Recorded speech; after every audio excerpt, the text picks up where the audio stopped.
The first time my life cracked in half happened on a Tuesday that felt so normal I could have told you what I was going to eat for dinner before I even left the office. And that is what still messes with me, how ordinary the day was right up until the moment it was not. It was early January 2026, one of those weeks where the air outside bites your ears the second you step out of a warm building, and the whole world looks washed out and tired, like even the sunlight is doing the bare minimum. I was driving home through our neighborhood in Overland Park with my heated seats on, thinking about how I needed to salt the driveway again, and whether we had enough coffee for the week, and whether I should finally replace the stupid kitchen faucet that squeaked like a mouse every time you turned it. I walked into our house, the one we bought together 2 years earlier, the one with the slightly too small garage and the weird half wall by the stairs and the living room window that faced west so the sunset hit the couch like a spotlight, and I remember feeling that quiet, content pride I always felt when I put my keys in that bowl by the entryway. It was our house. Not a dream, not a someday.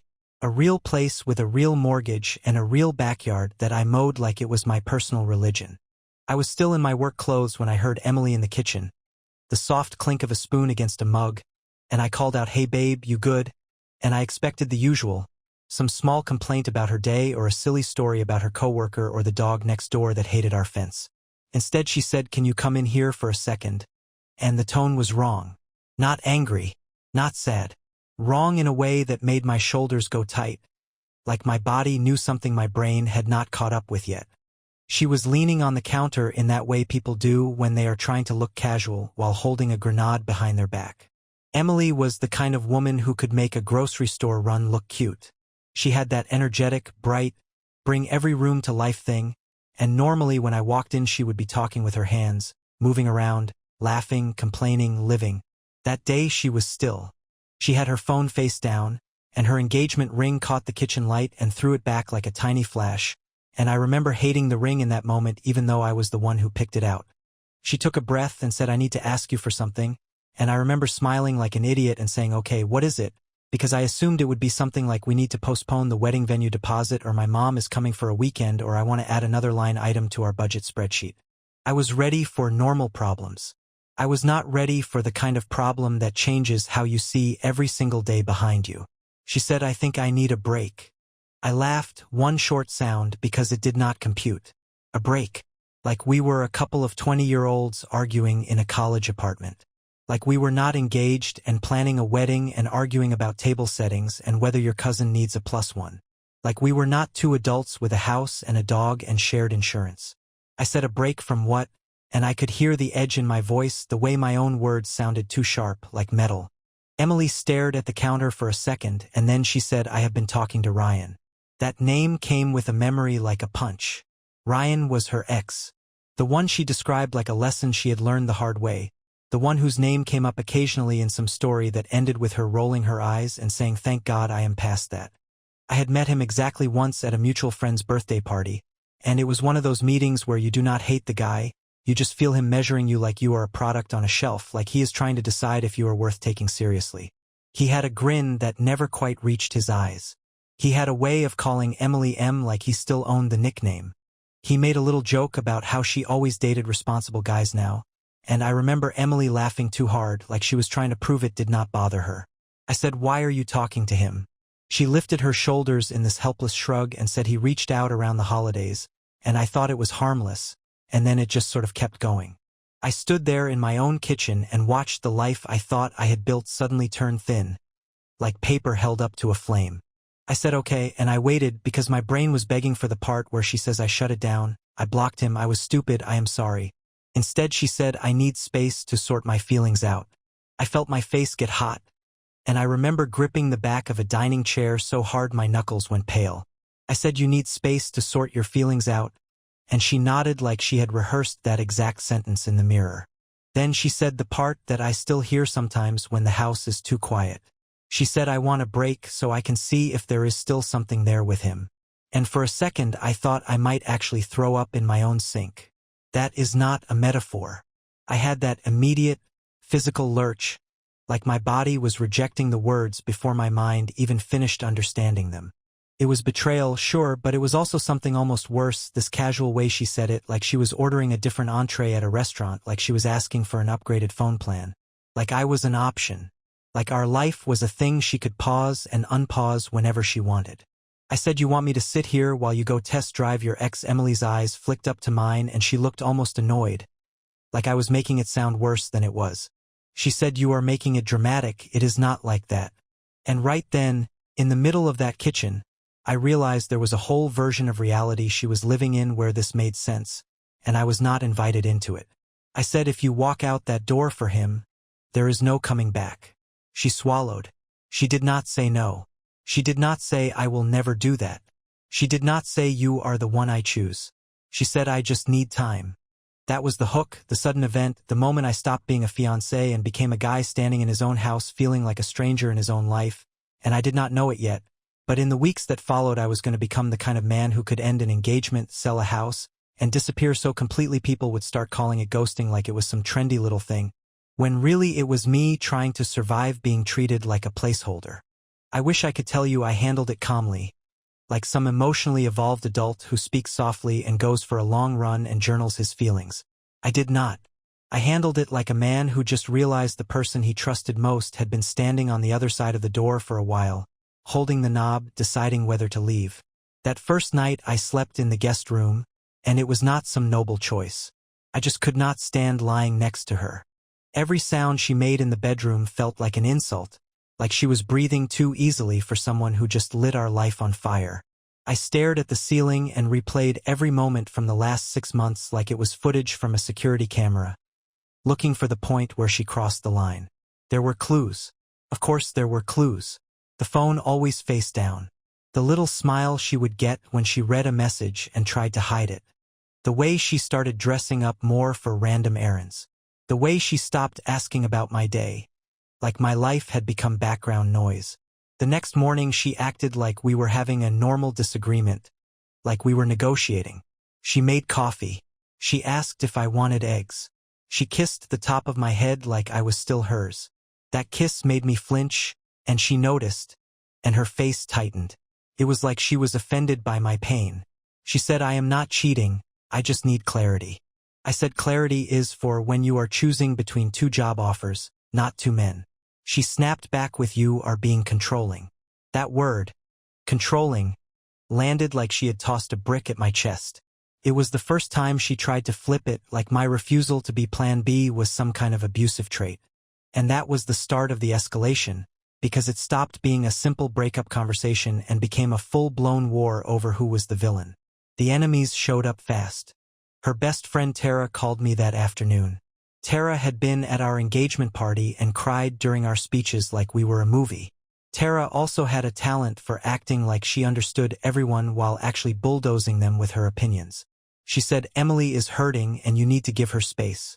I said she can have all the space she wants, but she does not get to keep me on a shelf while she runs back to her ex.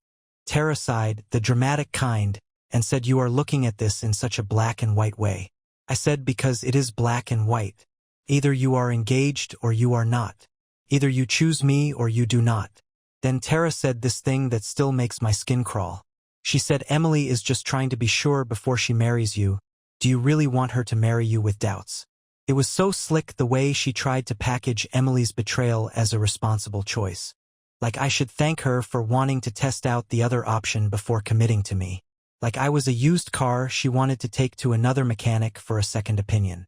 I hung up before I said something that would have turned into a screaming match, and I sat in my truck in the driveway for a long time, staring at the steering wheel, feeling my hands shake.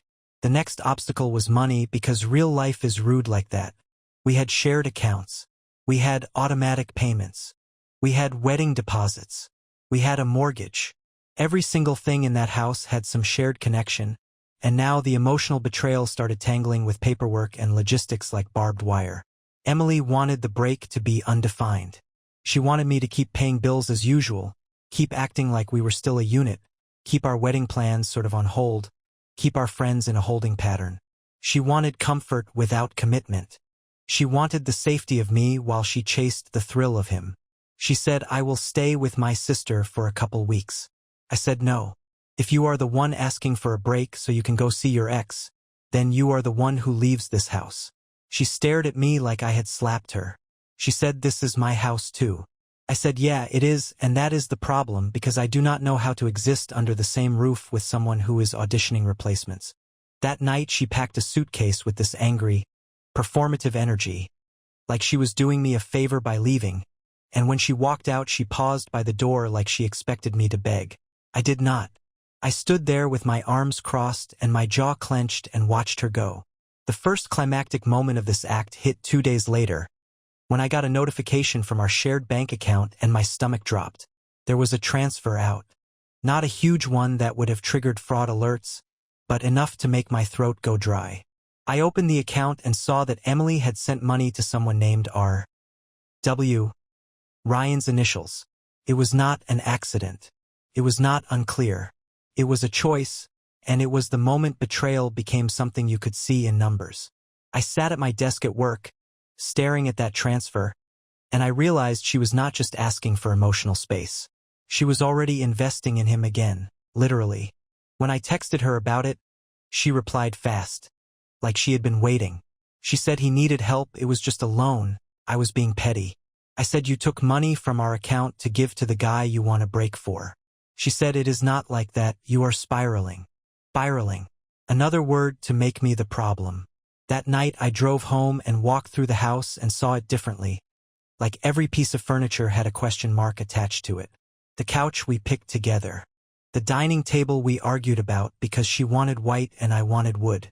The framed photo from our trip to Asheville where she had leaned her head on my shoulder and told me she loved me. All of it suddenly felt like props in a play where one actor forgot the script. And I remember thinking, in a calm, cold way that scared me, I am not going to be here when she decides whether I am worth keeping. If you have never been through something like this, it is hard to explain how lonely it gets. Not because you do not have people, but because you do not know who is safe. Half your friends are mutual. Half your routines involve the person who hurt you. Even your favorite pizza place starts feeling contaminated because you used to go there together. The unexpected ally came from a place I did not expect. His name was Marcus, and he was my coworker, the guy I mostly talked football with and complained about clients with, the guy who always had gum and always had a backup phone charger. I never dumped my personal life on Marcus. I was not that guy at work. But one afternoon he looked at me and said, you have that 1,000-yard stare. Man, what is going on? And I do not know what it was. Maybe it was the way he said it without curiosity, more like concern, but something in me cracked and I told him the short version. Fiancée asked for a break to see if she still had feelings for her ex. She used our shared money to help him. I feel like an idiot. I do not know what to do. Marcus listened without interrupting, and then he said something simple and brutal. He said, you do know what to do. You just do not want to do it because it will hurt. Then he offered me his couch if I needed it. He offered to come over with beer if I needed company. He offered to help me think through the logistics like a grown man, not like some dramatic romantic tragedy. That weekend he came by with a legal pad and a bag of tacos like we were planning a road trip, and we sat at my kitchen table where Emily had asked for the break, and Marcus said, okay, walk me through what you want. I said, I want to not be the guy waiting around. He nodded and said, then do not be. The discovery happened in pieces as I started pulling financial statements and checking where things stood, because if you are going to untangle a life you have to look at the knots. I found charges I did not recognize. Small ones at first. A hotel bar. A rideshare at midnight. A restaurant in downtown Kansas City I had never been to with her. Nothing that screamed proof, but enough to paint a picture if you connected dots. Then I logged into our shared email account to pull an old mortgage document, and I saw a thread in the trash folder. Deleted, but not gone yet. It was from Emily to Ryan, and reading it felt like stepping on glass. There was no confession like I cheated on you. There was something worse. There was familiarity. There were jokes. There was her writing like she belonged with him again. There was her saying she missed how easy it felt with him. There was her telling him she could take a break and that I would not do anything crazy. That line sat in my chest like a stone. I would not do anything crazy. Like my pain was predictable. Like my boundaries were negotiable. Like she had already decided I would stay polite and loyal and available while she chased her nostalgia. Marcus watched me stare at the screen and he said, what? I handed him the phone, and he read it, and his face changed. Then he handed it back and said, okay. Now it is not just a feeling. Now you have a pattern. He did not say revenge. He did not say ruin her. He did not say make her pay. He said protect yourself. That week he connected me with his cousin who was a real estate agent, a woman named Denise who had the energy of someone who could sell ice to a penguin. Denise walked through my house and did not ask questions about the emotional drama. She pointed at things like the kitchen backsplash and the backyard and the curb appeal and said, if you want out, we can get you out. I said, can I even sell if we both own it? She said, yes, but you need to be smart. You need to talk to a lawyer and you need to document everything. You need to decide if you are ending the engagement fully or playing this break game. That was the key. The break game. It was a trap, and Marcus and Denise both saw it clearly. The longer I stayed in limbo, the more power Emily had to make decisions that affected my life without my consent. So I called a lawyer.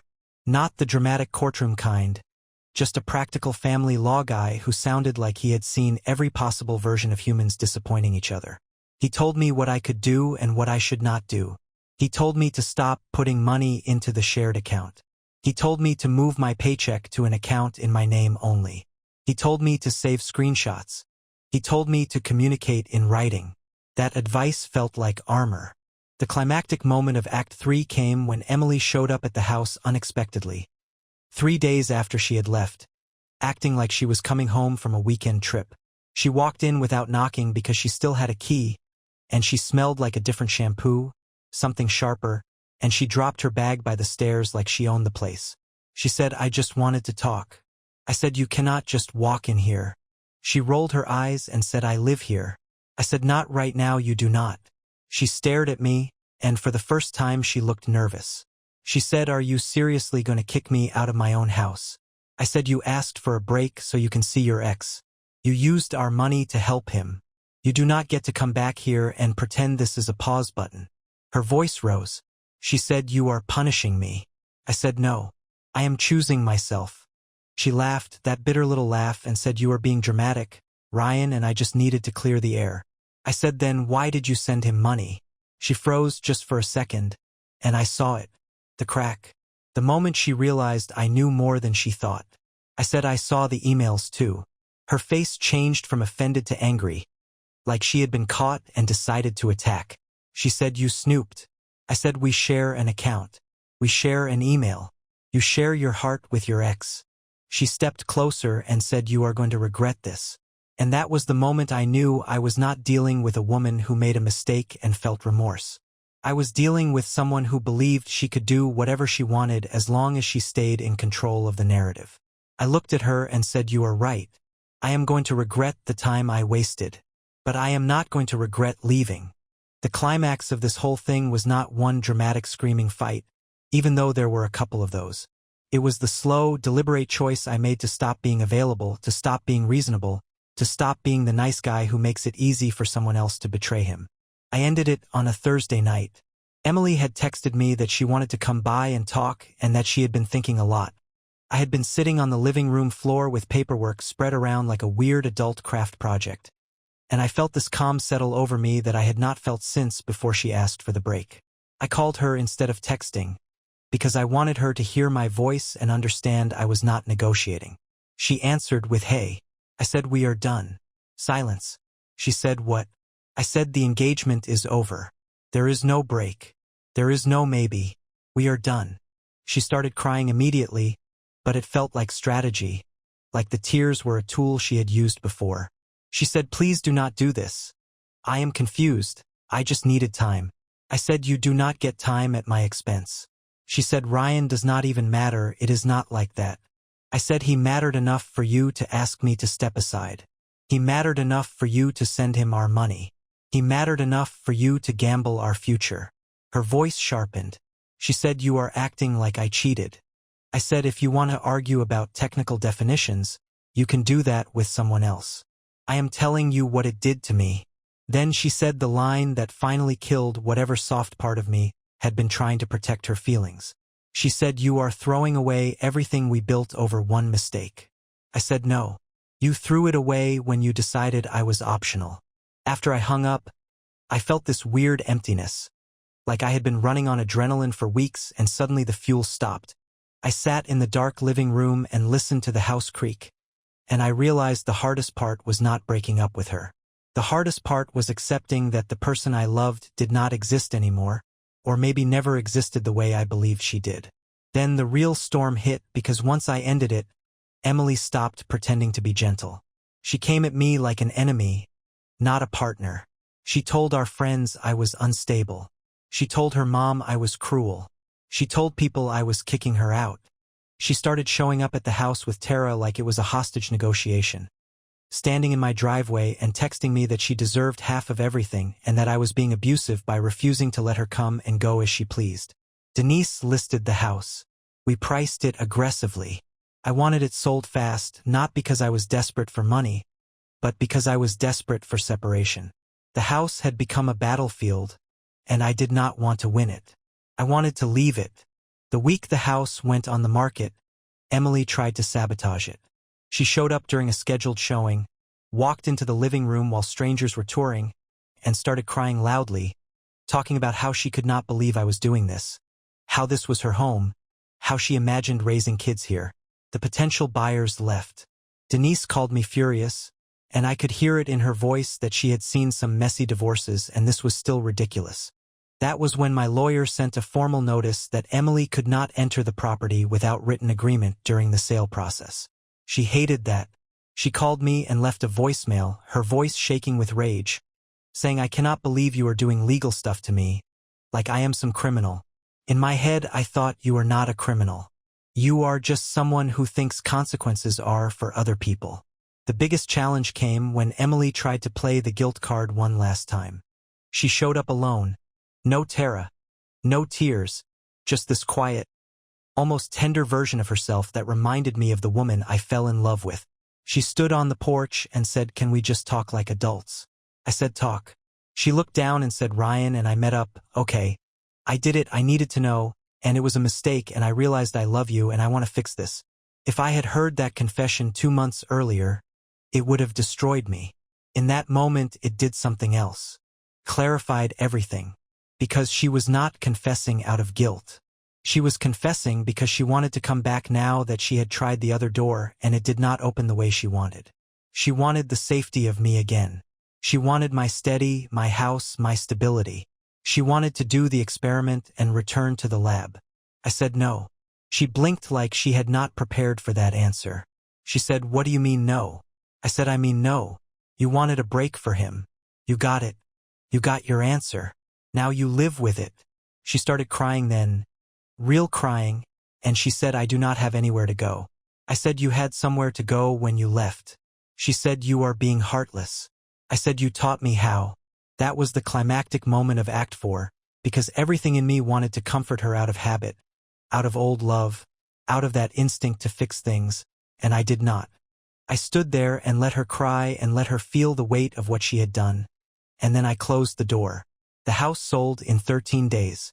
A young couple made an offer above asking because they loved the west-facing window and the backyard and the neighborhood schools, and I signed the paperwork with a hand that did not shake. Emily fought for more than her share, even though she had not been paying the mortgage consistently for months. We negotiated. We settled. It was not fair, but it was finished, and sometimes finished is worth more than fair. The day we closed, I loaded what I wanted into a rented truck. Not everything, just my things, my clothes, my books, my stupid tools, the framed photo of my dad and me at a Royals game from years ago. I left behind anything that felt like it belonged to the old life. And then I did the thing people love to judge from the outside. I disappeared. I changed my number. I deleted my social media. I forwarded my mail. I moved into a small rental across town under a shorter lease, because I did not want roots yet. I told my close family I was okay but did not share the address. I told Marcus and Denise because they had earned my trust. I did not tell Emily anything. People call that ghosting like it is petty, like it is childish, like it is some dramatic flourish. For me it was survival, because every time she contacted me, even to argue, it pulled me back into her gravity, and I was trying to learn how to breathe in my own atmosphere again. If you are expecting a neat ending where I meet someone new and feel grateful for the betrayal, I am not going to feed you that. This is not a movie. This is just my life, and life is messier and quieter, and sometimes you do not get the satisfaction you think you deserve. The first month after I vanished was weird. I would come home to my rental and automatically reach for my keys to put them in a bowl that was not there. I would wake up and forget for 1 second that the engagement was over, and then the memory would hit like cold water. I ate a lot of takeout. I watched dumb TV because my brain could not handle anything that required emotions. I went on long drives for no reason, just to move through space, just to feel like I was going somewhere. But there were small victories that felt huge. The first time I walked through a grocery store and did not automatically buy her favorite yogurt. The first time I heard a song we used to play in the kitchen and I did not change it, I just let it run and let it hurt and let it pass. The first time I laughed for real, not that forced laugh, but an actual laugh when Marcus told some stupid story at a bar and I realized my body still remembered how to be light. Emily tried to reach me, of course she did. She emailed. She used a new number. She messaged my sister. She even showed up at my old workplace once, which crossed a line and got her told very firmly to leave. Tara sent a long message about closure and healing and being the bigger person. I did not reply. And here is the thing that surprised me. The more I stayed silent, the more my mind cleared. The noise died down. The urgent need to defend myself faded. I stopped rehearsing arguments in the shower. I stopped checking my phone like I was waiting for a bomb to go off. One night in late February, when the wind was still cold but the sun stayed up a little longer, I sat on my tiny rental porch with a cheap beer and listened to the distant sound of someone's kids playing in the next yard. And I realized I had not thought about Ryan all day. Not once. The ex who had become this villain in my head. The guy who felt like a shadow over my engagement.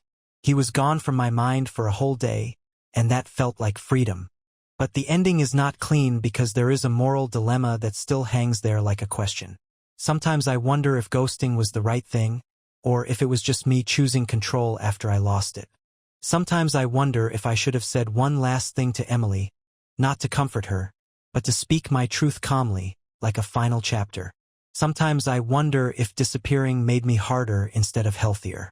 And then I remember the way she stood in our kitchen and asked me to wait while she explored whether her ex still mattered, and I remember the transfer from our account to his, and I remember the way she said I would not do anything crazy, like she knew I would stay. And I think maybe the healthiest thing I did was prove her wrong. If there is a lesson in all of this, it is not that love is a scam or that people always leave or that you should never trust anyone, because that kind of bitterness will eat you alive. The lesson I keep coming back to is simpler and harder. If someone asks you to shrink yourself so they can chase a maybe, do not shrink. If someone treats you like a backup plan, do not audition for the role. Walk away while you still recognize yourself in the mirror. I do not know what Emily tells herself now. Maybe she says I was cold. Maybe she says I overreacted. Maybe she says it was just a confusing time and I gave up too fast. That is her story to carry. The story I carry is that I finally chose the version of myself that does not beg to be chosen. And every once in a while, when the sun hits a window just right, I still think about that old living room and that west-facing glow on the couch and I feel a pang. Not because I want her back, but because I miss the guy I was when I thought love could not change overnight. Then I take a breath, I let it hurt, and I keep going, because the only real closure I ever got was the life I built after I stopped waiting for someone else to decide my worth.